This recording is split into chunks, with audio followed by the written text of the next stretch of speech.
M.J. Akbar, former Minister of State, External Affairs, stated in a recent interview that Prime Minister Jawaharlal Nehru had rejected twice the offer made to India to make it a permanent member of the Security Council. Ambassador Fabian, is this true? Thank you for a very topical question. The short answer to your question is no, this is not historically true. M.J. Akbar is a good writer, but he is one among quite a few good writers. Another is Brahmachalani, who have been saying this for a number of years. Now let's look at the historical facts. August 1950, Vijayalakshmi Pandit was Indian ambassador in Washington. A State Department official tells her that Dulles, Secretary of State, was wanting to make India a permanent member of the Security Council. Now about Dulles, I want to tell you something. We, the older people, we used to say, Dulles. Anyway, even without consulting her brother, the Prime Minister, Vijayalakshmi discouraged the State Department official from proceeding further.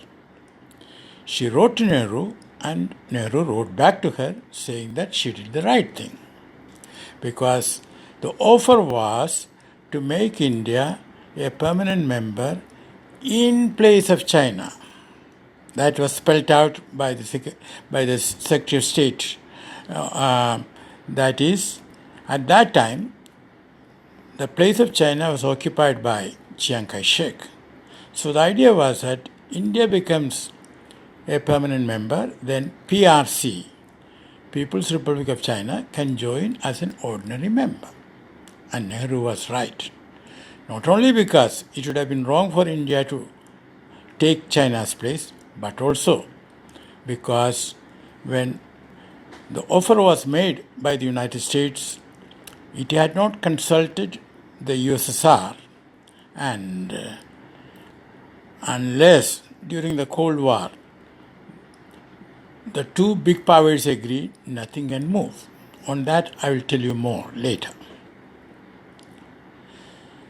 So that was the first offer. The so-called second offer was when Nehru visited Moscow in July 1955.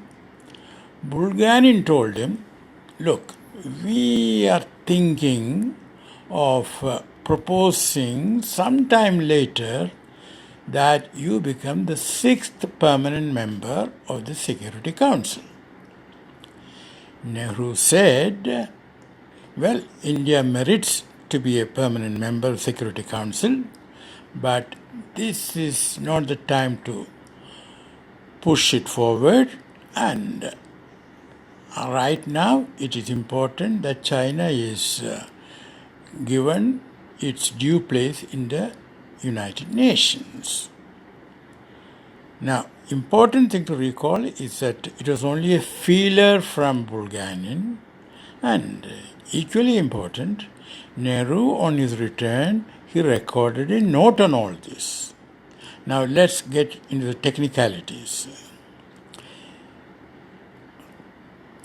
During the Cold War era, and I repeat, during the Cold War era, unless Washington and Moscow both agreed, there was no question of changing the Charter of the United Nations.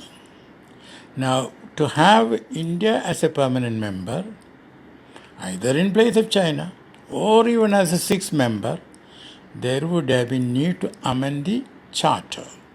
And Article 108 of the Charter says that to amend the Charter, the General Assembly has to pass a resolution with 2/3 majority, and thereafter 2/3 member states have to ratify that resolution Now that two-thirds should include the 5 permanent members.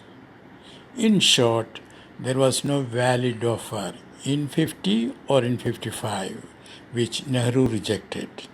Now, why is it that people are talking about it? That is because there is a flourishing cottage industry called Nehru bashing. And the only capital which you require to engage that industry is either ignorance of history or a deliberate, determined effort to rewrite history. Well, that's where we are.